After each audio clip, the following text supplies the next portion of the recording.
26, the product of truth. And i-review yun to, nag-preach ko J 27, but let us proceed to J 28. So tayo basahin iti Jeremiah chapter 28, kung man awan ki makita yung J notes yun, then I will be preaching again like 27. Actually, I prepared this last August. After J 28, so tayo basahin iti 28 chapter, iti Jeremiah, beginning verse 1, go. And it came to pass the 6th year, in the beginning of the reign of Zedekiah, king of Judah, in the 4th year, and in the 5th month, that Hananiah, the son of Azur, the prophet, which was Gideon, house of the Lord in the presence of the priest and of all the people, saying, Thus spaketh the Lord of hosts, the God of Israel, saying, I have broken the yoke of the king of Babylon. Within 2 full years, I will bring again into this place all the vessels of the Lord's house. And the Nebuchadnezzar, king of Babylon, took away from his place and carried them to Babylon. And I will bring again in his place Jeconiah, the son of Joachim, king of Judah, with all the captains of Judah, and went into Babylon, said the Lord, for I will break the yoke of the king of Babylon. Then the prophet Jeremiah said unto the prophet Hananiah in the presence of the priest, in the presence of all the people that stood in the house of the Lord.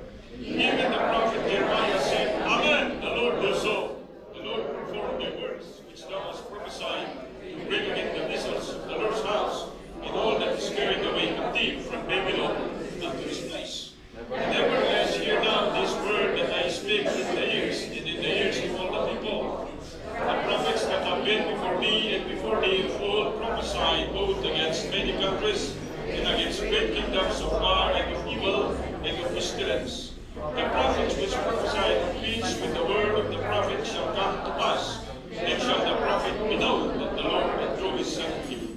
And Hananiah the prophet took the yoke from the prophet Jeremiah his neck and brake it.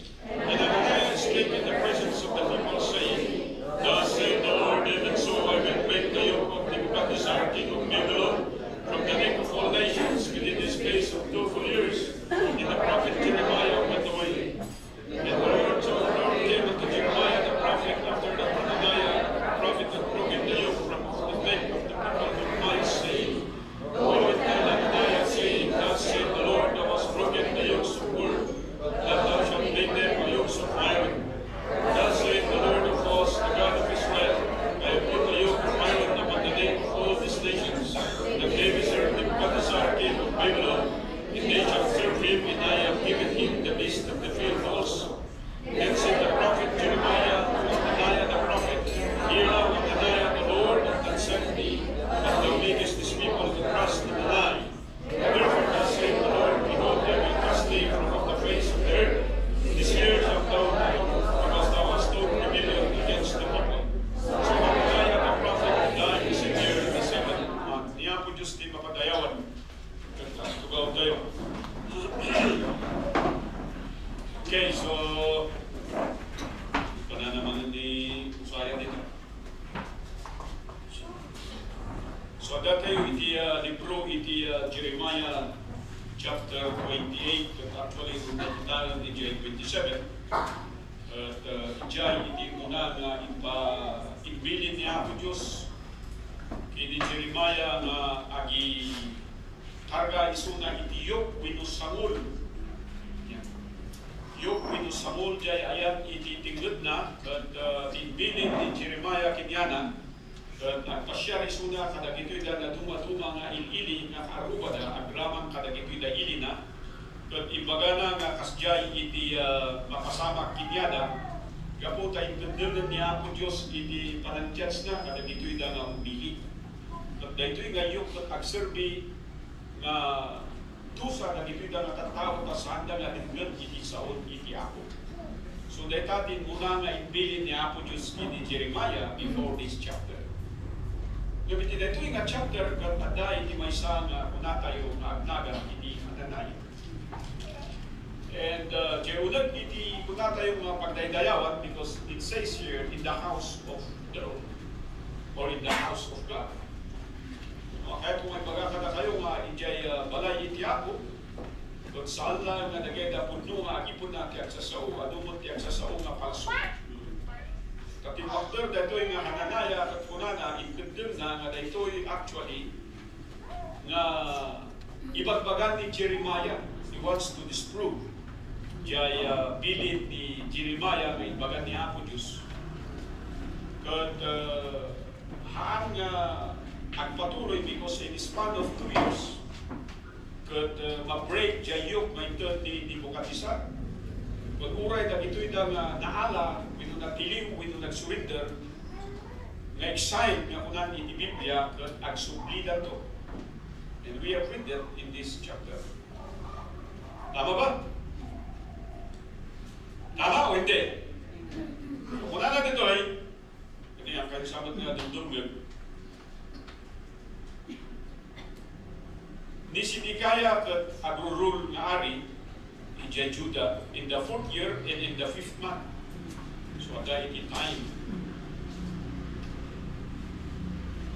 Kat ada iti agnagan nga Hananaya the son of Azur the prophet, which was of Gibeon. So amuyo kaniti ili nga Gibeon.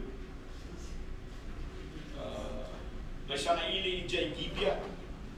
Kat numalagip yun ito nga ili kat isudan jay nang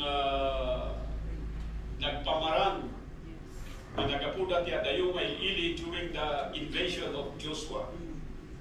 Na nagbalo da iti narundrunot nga badbado, worn out clothes, sana ito nangala iti balot na nabangles. Tapos saan da lang nga paranutan ni Suda, isuda gayam iti nang kunatay jay nga inaramid da, naglastog da, patulang mag-preserve jay ili da. And they became, kung natin dyan, gatherers of water and wood. Akas dusa, iti naglastugan na kinyada, dyan chimpo ni Joshua. No, muna dyan promised land, so you remember those stories. Dyan yung iti Joshua mismo. But ito'y nga Gibeonites, wito umili dyan Gibea, yung province nga ni dyan. But ada iti tatang nga itinagan na at Azur, ada iti anak na nga ni Hananaya. Kat ni Hananaya nga na ito'y nirecognize na ito'y nga umili ijay Judah anas may sana propeta. Kat ibagbagan ni Hananaya nga na ito'y kaslamot lang niya ibagbagan iti papastoryo. Nasayaat amin ti ibagbagada. Mapan ka jay langit. Ayayatan da ka ni Apo Diyos. Saan nga dusayon ni Apo Diyos sika? Uray man no, unfaithful ka. Uray man no, agbasbaso ka, uray man no, langlangsot ka, uray man saan ka nga makikimog, basta na'y salakat ka, mapangkad yay langit. Kasta ti bagbagan mo lang ni Hananaya nga dito, kasta mo lang ti bagbagan ti ato nga papasto. Gagapot kay kaya tayo madungag iti, mayat nga dinggan iti labayag tayo, isudat itong dinggan kantong tongkalan tayo. Kalukitaan tayo iti, kula na dito, ijay verse 2, thus spake the Lord of hosts of God of Israel, saying, I have broken the yoke of the king of Babylon. So even ni Hananaya kat inbagada nga kinasaundak niya Apo Diyos. Kat inbagada niya nga i-break na jay yoke caused by Babylon. Anya iti yoke, dito kat jay naigarot na jay pamarang, midun na ladawat, jay pagpakita garot ni Jeremiah nga kasi iti mapasama kinyada. They will be in servitude, iti ili, iti Babylon. So, dito yung gagawin kakabsat, at dapat iti-schedule na nga within 2 full years, at supli amin na ito yung naala nga visas. Yeah. Jay visas, kung tumalagip yun, ito yung pakita ni Hezekiah. Many years before, kadagay na nagbisita, nga nagapuhi jay Chaldees. Chaldees is the place of Nebukadnezar. Nadamagdangan ni Hezekiah at naagasan at nanayunan tibiyag na iti 15 years. You remember that story? And at dadag ito yung haan muna nga sikat nga ili, simple lang nga ili, nga naman nagbisita. Dadag ito yung dagat jay umili ijay Babylon, the land of Chaldees. Kat nga po iti pride ni Hezekiah, ipakita na dagat ito yung vessels numan saan nga. Iso iti gagaran dagat ito yung tatao. Nandiyan kang tatatay, saan ko mga diyan kinarastog, if that is true. Iti makita ka na tayo, nudigat dahil maamiris tayo, dahil ito yung abiyag at kukuha niya Apo Diyos. Nuam mo tayo magbayin, sa balin, tibayin tayo. Kakabait tayo, ti kaaruba tayo, kabait tayo, ti siya sino man nga tao, mamaan tayo nga mabait kiniya mo Diyos. I'm not talking to the unbelievers, I'm talking to the so-called believers of this church. So kung nanday ito yung Hananaya, because we all know, na diyan nga visors kat inalan iti Babylon, iti first attack na. Dahil pakita karon ni Hezekiah, iso may kandang nga dagos ni Apo Diyos, iti dusa na right there and then, kung na kini Hananaya, awan pulos ni bayin mo, kung awan iti butang mo. Dahil ta amin nga nakita da nga visors, iti templo, kat maalam to data, kan mapukaw kada kayo. And it did happen, ijay apo na nga ring of Sidikaya. Apo ni Hezekiah dito, apo na sa tuhod. So narigat yung balik nga nalastok. Kung siya kat namati katata, kat ko lang nga awan iti kabayadan iti basol, gaputa si bibiyag katata, nga namatay ka, at danto ti agsagaba, diya apong to. Kung saan ka kung gadumdum, katkiyata walang denggan, sa dagay ito nga pastors na mga ibagbagay, iti nasayaan, nga mayag nga denggan, iti lapayag tayo. At ito yung gagayang pick up sa, I'd like to preach to you a message I entitled, The Broken Yoke. The Broken Yoke. And iti yoke, but it implies two things.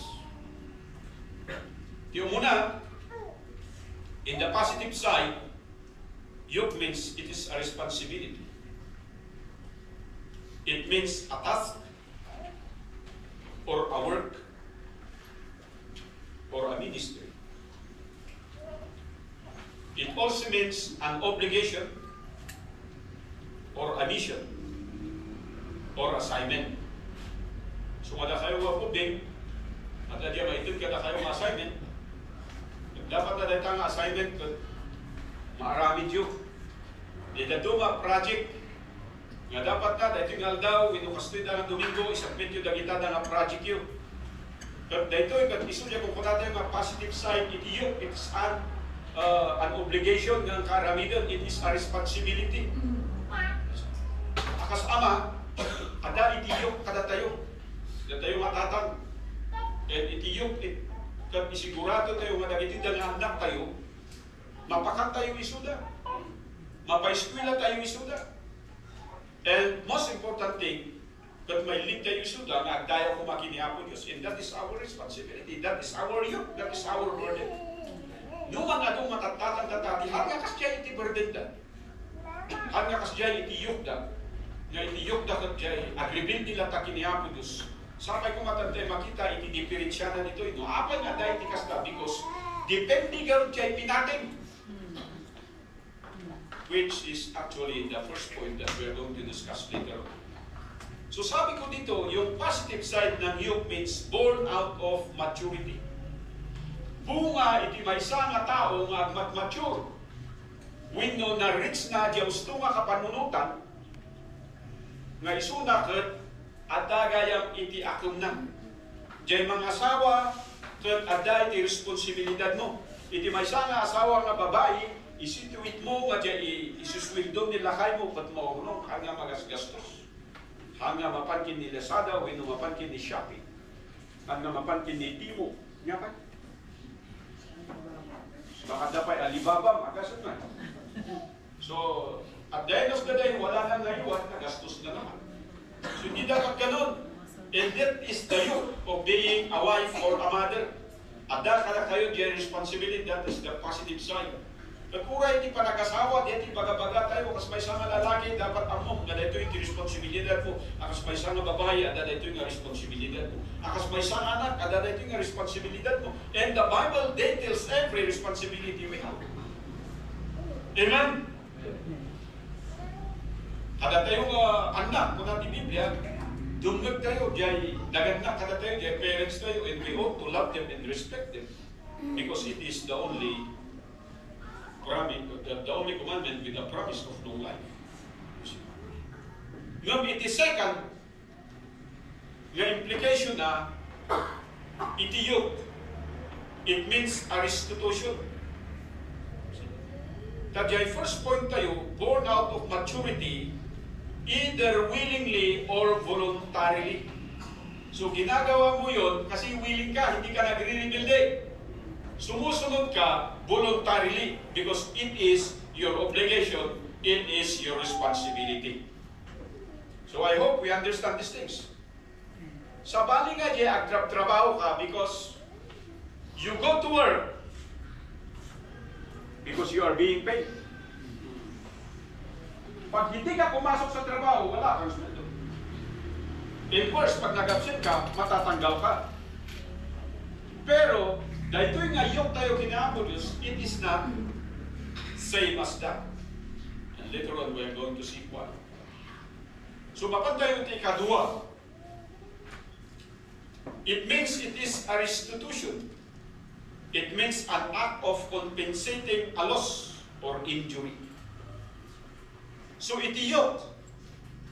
Ayaw na nga sawod, may sana restitution. Bayad. Bayad, we know that senditibya, burden, nga bakbaklayon, akas bayad, iti inaramid mo, nga saan nga nasayaap. Diyay los ko na, example na dito ada iti binulod mo nga nuwang, kat nakataray, masapol nga sukatam. Diyan yan sa Bible. When dati binulod mo nga alikaman, and then nadadaan mo, when napukaw, masapol nga i-restore mo. So meron kang yok, born out of your, ano ito? Your own doing, your own actions. Iso nga napukaw, when nadadaan. Iti nadagdagsan dito nag-cause iti injury. In words, lumamig sa death. Iso nga, dahil nga yok, dahil abay nga maibalong iti may sa nga tao, gapunta, ada iti baso nga naramid na. Awan mo iti tao na maibalong, nga awan iti baso nga naramid na. Amen? Masapong nga mawatan tayo dito, because the Bible says, amin tayo kung managbaso. Ika-clarify ko lang kay issue, na sabalit kay baso, sabalit kay crime. Kay crime in relation to our government. Okay? But it is sin in relation to our God. Oh. So, tati baludat actually dyan Biblia awan At nga maibalod na ito na nagbasol no dikat bayadan da kung sukatan da. Kasi makita tayo nakita na prinsipyo. Ngam, iti lintag, iti Pilipinas, kagdado mga lilintag, at dahil pa nakaibalod, iti mga mabayadan, you have to serve your sentence. So, dito tayo mga makita na ito yung second term na, second meaning, iti na ito yung word ngayon. Ibig sabihin dito, sabi ko rito, if we lose sight of God, then He will also lose interest in us. Nung mapukawan tayo iti pagiging interesado sa Panginoong Diyos, hindi na tayo committed sa gusto ng Diyos. Gusto mong sabihin sa inyo na hindi na rin interesado ang Diyos sa atin. Doon sinasabi ng mga pastor, ng mga ibang nagpipreach na okay lang yan, mahal ka pa rin ng Diyos. Gusto kong sabihin sa inyo, wala silang katulad kundi si Hananiah. Kasi titinan ngayon natin kung ano ang sinasabi ni Jeremiah. If we lose sight of God, then He will also lose interest in us. One example is from being faithful to becoming faithless. Noong una, faithful ka, pero ngayon wala ka ng faithfulness. Nagiging faithless ka na. Pero, sa isip-isipan mo, ang tingin mo sa sarili mo, faithful ka. Mind you, the devil is already working your mind out. Minumol ka na ng dyablo sa kagustuhan niya na magiging katauhan mo. At mag-ingat tayo kasi maraming nakatingin sa atin at nakikita yung buhay natin at sinasabi nila, ikaw ang magiging salamin ko. Pag naging bad influence ka, you have a greater responsibility in the sight of God. Mas marami pong repercussions yan. Mas marami pong kabayaran. Kaya sabi ko sa inyo, tingnan natin kung ating ang pinagagagawa ay nakapagbigay ng katakilaan sa pangalan ng Diyos. from faithfulness to faithlessness, from believing to backsliding. Yan, kasi kung naniniwala ka, ibubuhay mo yung pananampalataya mo katulad ng lesson natin sa Sunday School. Susurutan. Kaya pagayat at itiapo, hanga kaya kayat mo lang. Yung deta, iti nagpangit nga makikita tayo, iti biyat itong balmay sa kada tayo. So sabi ko rito, if yung isang katangian ng yoke, ibig sabihin yan, it is a compensation due to loss or injury. Ano ba yung injury? Kasi yung loss is may nawala, may namatay, may napukaw. Are you following? Dito naman sa injury, makinig kayo dito. Injury means you are doing things that represents putting God's name in bad light. Isumay nga dyan, kung nagkaroon niya po Diyos, you are injuring my name. You have been injurious to me. Sabi niya sa kaniyang mga tao. Because instead of worshiping Him, they are worshiping other gods. Instead of offering in the altar, they are offering in other altars. Katulad din natin ngayon. Karamihan sa atin dito, yung altar natin sa buhay, ang ating sarili. We buy what our body needs. To make it young, to make it beautiful, to make it fragrant, to make it everything pleasing in the sight of people. But we never, ever are consistent in giving our offerings that glorify God. So, sabi dito, ito po ay mga injury. We are actually injuring, or sugsugatan tayo, or tagtagbatan tayo, or dadadailan tayo, jay naimbag na dagat ni Apo Diyos. So yan po ang ibig sabihin ng yoke. First is a responsibility, and the second is a repercussion. Makinig kayo dito because I have 3 points to share with you today. And I barely have 5 minutes each point. Diyan kung nagkaroon ka na kayo, broken yoke. Bakit kailangan ma-break ang yoke na ito? Dalawang klase ng yoke, ha? The positive side and the negative side. Kailangan masira yung mga yoke na ito sa ating buhay. Number 1 is because of competing ministers. There are competing ministers in our life. The ministers of Jeremiah and the ministers that of Hananiah. Ngayon, sino ang pinaniniwalaan mo? Si Hananiah ba na nagsasabi ng magaganda? Nagpo-prophesy ng mga bagay na magandang pakinggan ng mga tao at sumasang-ayon sa kagustuhan ng mga tao? O yung sinasabi ni Jeremiah na sila ay magkakaroon ng kaparusahan at sila ay kailangan mag-surrender para mabuhay? Sino ngayon ang panininiwalaan? There will always be competing ministers in our life.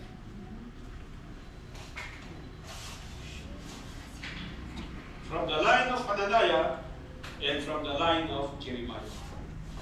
Kaya nga dito sa church, maraming tumatanda na walang pinagkakitaan ng ating katandaan. Sabi ko, tumatanda tayo ng paurong. Imbis nga, balik tayo faithful, the more that we're becoming a backslider in our life. Mula na dito, Yesu Marsaro ng mga bersikulo, grabe, di ko na ni Hananiah I will bring again to this place Jeconiah, the son of Jehoiakim. Ang tindihan, sabi niya, babalik yung hari natin na anak ni Jehoiakim, si Jeconiah, because he was already captured. And all the captives of Judah that went to Babylon, said the Lord, for I will break the yoke of the king of Babylon. Yun ang sabi ni Hananiah. Di ba napakaganda nun? Huwag kayong mag-alala, within 2 years, sabi niya. Ito ang mangyayari. Ito ang sinabi ng Panginoon. At yun ang sasabihin ko sa iyo. Mag-ingat kayo because not everyone that is quoting the scripture are really scriptural in their message. Bakit may false pastors? Bakit may false prophets? Bakit may false? Because everyone thinks they are using the scripture, but they are not really preaching the will of God. It is the will of man yung pinopromote nila. Kaya nga dito makikita mo kagad yung will ng Panginoon kontra sa will ng tao. Makikita natin yan because of the competing ministers. At yung competition nila, makinig kayo rito, it is not silent. Nakatulad ng gusto ng bawat isa dito. Oy, kitang gabi natin pa nagsasawt, tapnohan nga masaktan dyan kapsa. We love those words. Pero kung titinan mo yung Bible, their competition is confrontational. Just like the Lord Jesus Christ. You vipers! Di ba sabi niya? Sa mga religious leaders, which lead these people into blindness. Sabi ng Panginoong Kristo. At katulad din si Jeremiah, noong tayo kitaan nito, then the prophet Jeremiah said unto the prophet Hananiah in the presence of the priest, and in the presence of all the people that stood in the house of the Lord, doon mismo. Ay iso, wala din Jeremiah. Amin nga karon. No talaga nga matungkol dito. Iso nga no, among kaya paiso, kat makadagdagdag kat isang nga paiso, it is a sin for you if you will not speak up the truth. Sabihin ko kung ano yung totoo, hindi yung natatakot ka, hindi yung nahihiya ka. Muslim ka na kayo, mabait kayo, may sa tayo. Hangko mga kasya, uray may sa, ibaga man kaya paiso. Because when you say and speak the truth, no matter how hurtful it is, God will actually make value of it. Niya po Diyos, iti mangitad, iti balor din baga. Yung no, apis mo dageda ta tao, tapno lang awat ti kakurang, tapno lang awat ti kakontra, tapno nasaya ka iti matang ti tao, ibagak kin ka, you are much worse than Hananiah. Ay sabi niya doon, sa verse 7, nevertheless, hear thou now this word that I speak in thine ears, and in the ears of all the people. The prophets that have been before me and before thee of old prophesied both against many countries and against great kingdoms of war and of evil and of pestilence.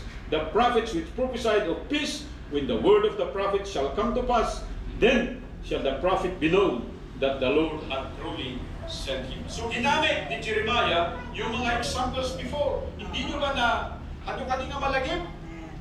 Na yung iba nag-prophesy na mayroon tayong peace, di ba? Meron din nag-prophesy na hindi mag-a-attack yung Babylon. Walang katalo sa kanila sa digmaan. Oh. Pero nung ginawa nila kay Jeremiah, di ba sinampal siya? Pagkatapos ibinilanggo siya. Kasi hindi tugma yung sinasabi ni Jeremiah sa sinasabi ng mga false prophets na mga ito. Kaya sabi ko sa inyo, in competing ministers, we are likened into competing with other belief system. So mag-esuluhin ka na, may magbaga ka na kayo, speak the truth. Maaring, hindi magre-recite ng sinner's prayer yun, pero pag sinabi mo yung katotohanan, ang Panginoon ang magtatrabaho sa kanyang puso. Kasi hindi tayo ang nagliligtas, tayo lang ang nagbibigay sana ng tamang mensahe. At tamang mensahe lang sabihin natin. Kasi ang magbibigay at magdadala ng bunga, walang iba po, kundi ang banal na Espiritu ng Panginoon. Wala akong pakialam, kahit ang dami mong dinadala ditong bisita. Kung lahat naman sila, ay puro kasinungalingan ng pinagsasasabi ninyo, wala rin mangyayari. Gusto ko dito gariin kapsat. Always remember that we are competing with the agents of the devil. There are false believers, there are false preachers, there are false pastors, as there are false ministers. Amen? And we need to confront them. Hindi yung matatakot tayo. So pangalawa, kasi sabi ni Jeremiah dito, EJ verse 10, then Hananiah the prophet took the yoke from off the prophet Jeremiah. Anya kanitin baga ni Jeremiah. Hindi siya sasamo na ito yung matatao nga dado. Anya tiko na ni Jeremiah.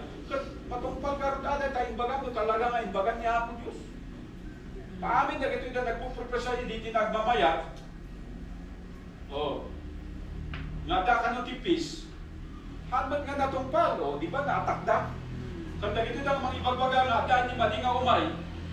Kung saan nga mamati na ganda at tao, kat napasamad. So nga kahit na nasawad, nga dyan mga ibagbaga lang iti-advise so, nung napasamak na tayo, iso tinsend niya ako Diyos. So ganun po yung stand ni Jeremiah. So ang second point natin dito, there will always be conflicting message. Magkaiba po. Mag-ingat tayo dito kasi baka yung chismis na napakinggan mo ay hindi pala totoo.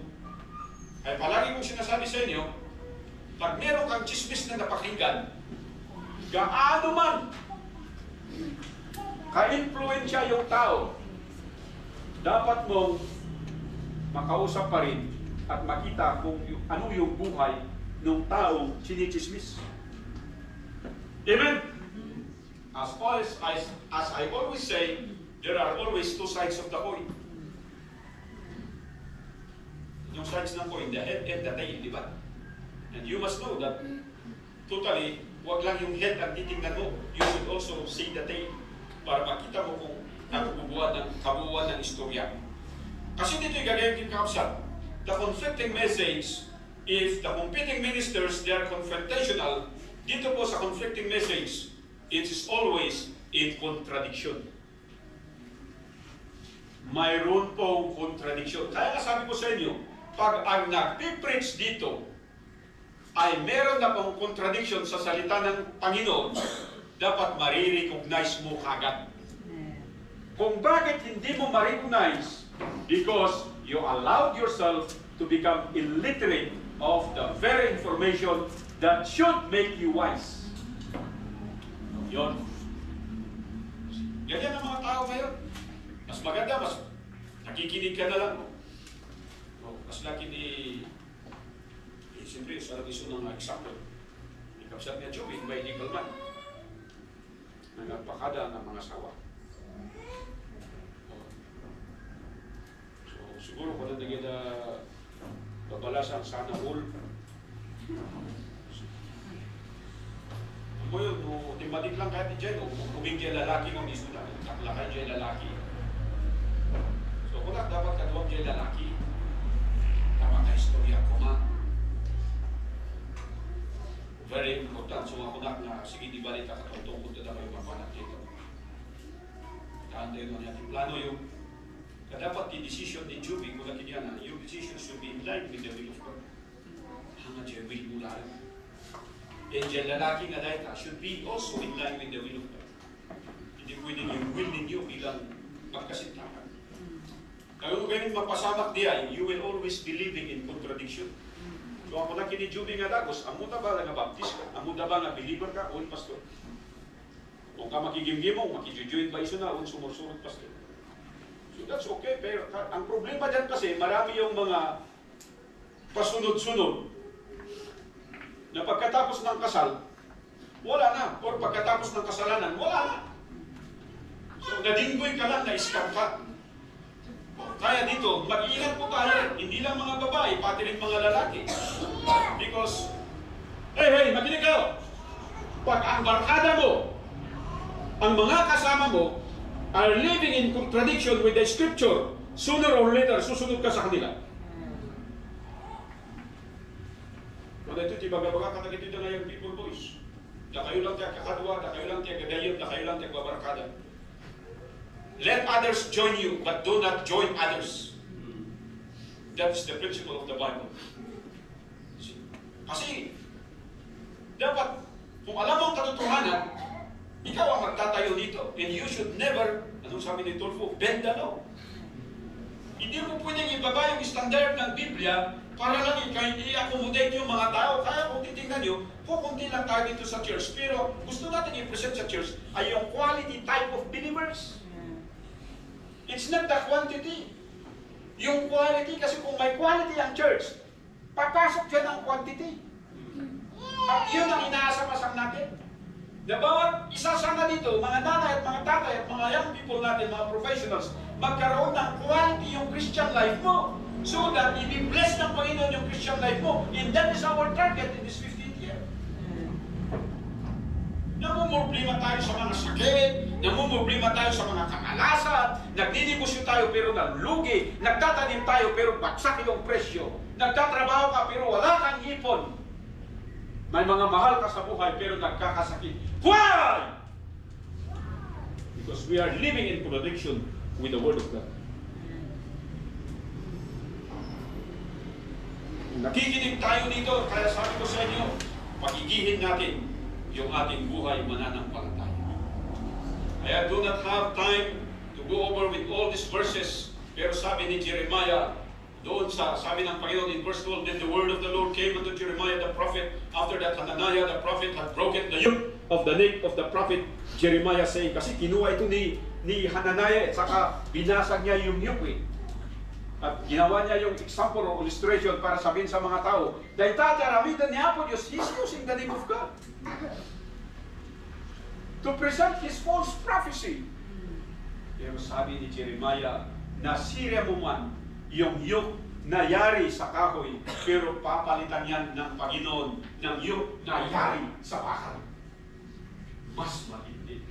Ibig sabihin yan, light lang yung yoke na yun, pero papalitan yun ng mas mabigat. Yung sinabi niya na 2 years lang na span, di ba humaba yan? At sinusundan lang ni Jeremiah yung sinabi ng Panginoon na 70 years, then He will let these people go back to the promised land. Mantakin mo yung 7 years in exile versus 2 years in exile. Sino ang gugustuhin mo? Sino ang pananiwalaan mo? Di ba yung mas madali, yung mas maganda, yung mas magaan? So maraming tao ang naniniwala kay Hananiah. Kaya sabi ko rito, kung mayroong conflicting ministers that are confrontational and there are conflicting messages that are in contradiction with the Word of God, dapat alam mong mag-discern yan. Mayroon sana tayong pagkakaintindi na mali yung sinasabi dito. Kasi alam mo yung Bible mo. At yan ang gusto kong mangyari sa mga membro ng church na ito. Alam mo yung Bible mo at madidiscern mo kung yung sinasabi sa iyo, yung napapakinggan mo ay hindi nanaayon sa salita ng Diyos. And you will refrain fellowshipping with that kind of person. Hindi rito kasi yung nagkaka-fellowship, yung nagkakabarka-barkada, ma-off-offend. No, apay na ma-off-offend, simple lang dito. Because we want to put discipline in this church. We want to put holiness in this church. We want to put humility in this church. Hindi pwedeng sa kayabangan tayo. Yan, yung first point natin, competing ministers. Second point, conflicting message. Yung last point natin dito is confused multitude. Naku-confuse na yung mga tao. Gusto mo ba, ganun yung mangyari sa'yo, naku-confuse yung mga anak mo? Kasi bilang magulang, hindi permi ang pananampalataya mo, urong sulong. Ako na kinijubi, dapat napiksa ti pamatik. So, ano yung pag-church sana, kaya mga asawa king ka. Actually, awat pastor. So, that's good. Kasi kung Iglesia ni Cristo yan, mahihirapan tayo. Kasi ikaw ang dadalhin niya sa napakagandang church na may tirat-tirat. Ipanalangin ninyo that we can be able to win. And the watak din natin. That person to Christ and be a part of this church. Kasi yun ang unang hihilingin ko sa kanila, mag-usap kami. Kasi ayaw natin na magkaroon ng confusion. Na yung mag-asawa ay magkaiba yung bahay sa bahay. Dapat mag-isa. Pero sabi ko sa inyo, pag ikaw ay nakapag-asawa, kinikin. That is in the book of Corinthians. At ikaw ay naligtas, nung ikaw ay may asawa na, at may pamilya ka, yung asawa na ang bilibot. Itakdag mo sa pamati, so that titingnan ka na mga believing family that you have, and they will follow you. Hindi yung ikaw yung atras para ang pamilya mo ay masunod. Hindi po. Why? Because when we have confusion, there will always be compromise. Yung first is confrontational, Yung second is contradiction, yung third is compromise. Kaya ang mga tao ito, ang mga naiwan doon sa Jerusalem, nga kasabaan ni Jeremiah, mas dinigda jay conflicting, contradicting, and compromising message. Masakay kumatasaan niya mapasamak ka na tayo. Amen? Yung agyaman tayo within 2 years. Hindi pa naabot yung 2 years eh. Kasi sabi ni Jeremiah, kasi mali yung sinabi mo. Ito nga panalangin ko eh. Na sana yung mga nagsasabi ng hindi totoo sa salita ng Panginoon, pero ginagamit pa rin yung Biblia, sana'y kunin na sila ni Lord. Bakit? Ito yung nasa Biblia yun. Oh. Di ba yan yung wish ni Cara David, ni Bordena? Sana mamatay natin yung mga kurap. At maraming nag-react, sana totoo. Pero mas matindi yung nangyari. Lalo silang nagiging kurap, lalo silang yumayaman. Katulad din ng mga false teachers at mga false pastors, lalo silang dumarami. Nung kumakas-lakas nga, within that year, namatay si Hananiah at nalaman ng mga tao na mali pala yung kanilang pinaniwalaan. Sabi ko magagayong pinakapsa, han tayo maiyalaw, kapanunutan tayo, or kiaramid tayo that are compromising. Never compromise the standards of God. Amen. And as we close this message, kasi kung titingnan nyo dito, sabi nito, in verse 17, so Hananiah the prophet died the same year in the 7th month. Noong kadag niya ako Diyos, itidusa kada tayo, sigurado na mapasamak na ita. Daita nga dusa, kung nakaroon kada kayo, it could either be a yoke of restitution or a yoke of responsibility. Ano ang gusto mo? Ayaw mo yung responsibility? Ang gusto mo, yung kabayaran o kaparusahan. Sa akin, mas gusto ko pa yung responsibilidad, yung assignment, yung ministry, kisa yung kabayaran niya. Ano ba yung kabayaran niya? Kamatayan. Kawalan ng Panginoon, a compromising life. So ano po ang desisyon ng bawat isa sa atin? Shall we all stand up and let us? Minsan na po Diyos, umay kami manin, itisang man. Pagkararag, nagdayaw, kasapay kuma, naawakan mi.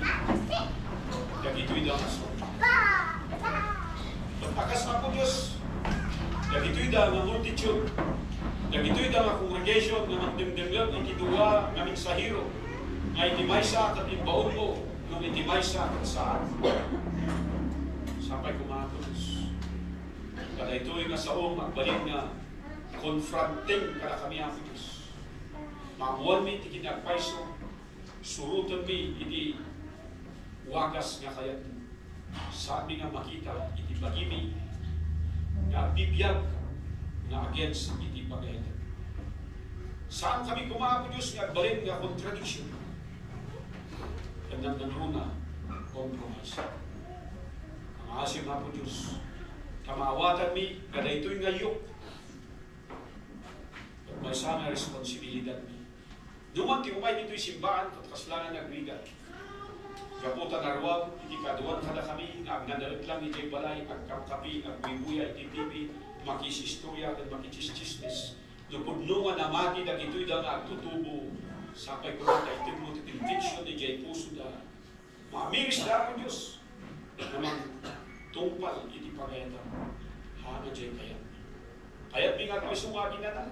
Kayat mi ako Diyos mag-relax. Kayat mi nga mapanagpaspasya. Nang nangruna ako Diyos, at kasto yung aldaw, isitararamidan iti saan nga namati. Gumibagbagami mo't nga namati kami. Namapay nga contradiction ako Diyos, iti pakpakita mi iti biyan. Madamdama man rin, ado iti agawin. Uray no handa nga umintra. Madada dyan magbalay na. Han kadi ako Diyos. Nga may sangal daw. Han nga half day. Han nga 1/4 ako Diyos. Hindi pa nagdayaw ni kumakansin. Sabay kumako Diyos. Tasaan kali nga compromise. Nagyom ako Diyos dito'y nga kararap. At sika ako Diyos. Iti may kaisao ka na ito'y lang anak. So I pray that you will humble us. Before we close in a word of prayer, if you have understood the message, why not come to the Lord and deal with him? Sabihin mo sa Panginoon, nangasin. Nakanayon mo nga, i-confront siya nung magiging aramida. Pangasim ako Diyos, kasi dirim siya, no, bibiyagak, iti may kaniwas, iti pagayat. Ang kastaman ako Diyos. Sabay kuma, kanong kabaliktaran ng tiararabidan, iti panagbiyak ko, amok ko mga agbayin. At kararagak kinkatata. Saan ko ay kompromiso, iti netong gabiyak ko, saan ko ay kompromiso, iti pamilya. Saan ko ay kompromiso, iti relasyon. You say that in your prayer. Pahay mo, iti gusto ako Diyos. A burden with the yoke kanya. Saan ko mga diaytusa, umay kada kami, nasin kami. Can you say that in your prayer? Sa mga bisita namin sa umagang ito, hindi kailanman magtatrabaho ang banal na Espiritu kung hindi tayo hihingi ng kapatawaran sa ating mga kasalanan. Ito po ay sa pamamagitan ng panalangin. At ikaw mismo ang mananalangin, sasabihin mo sa Panginoon, Panginoon, isa po akong makasalanan. Patawarin mo po ako. At sana ibigay mo sa akin ang kapatawaran sa oras na ito. Naniniwala ko kay Kristo. Siya po ay namatay sa krus ng Kalbaryo bilang bayad at kabayaran ng aking mga kasalanan. I commit my life to Him. Please listen to my prayer. Can you say that in your prayer? Mabalik ka rin kay Bagambia iti karar at ijay ang trabaho tinasatuan kay Espiritu. Dear God, Heavenly Father, at ito'y kami tatangag sa agyam-yaman ti kinimbar mo. Dumawdawat ako Diyos iti tiyak sa manet kung sabay kumata na saysayat pa iti may pakita mi nga pamati. Manipod numalag, kung gana nubigat, kung gana manan no next Sunday. Kawanam na kami ako Diyos, iti kinadalo, iti pagkukurangan mi, ng room nga ako Diyos, na ito yung pamilya. Pamilya mi ako Diyos, nganyapon mo, iti ito yung simbahan. Ado ka na kami ako Diyos, iti bagbagi na lang, iti makikita na, isulang ako Diyos, iti matungtungpan. Pangasim na nagito'y na ako Diyos sa araminan mi, panpanunutan mi, at may kaniwas iti pagayatan. Tulungan na kami ako Diyos, pakawanan na kami, tapos masurot mi kumati pagayatan. Pangasim ako Diyos, akas, isang sagana mi, iti bagi mi, kat iti biyag mi. Nagbalik kami kuma, na usto.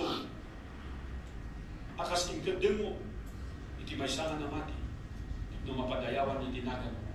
Kasta kuma, iti tarigagay, iti balmaysa. Manipod ka na ito'y daw ang bubing, yung gana ako Diyos ka ito'y lalakay kang baba. Makasim ako Diyos ka rin Diyos ka ito'y daw ang kararagpi.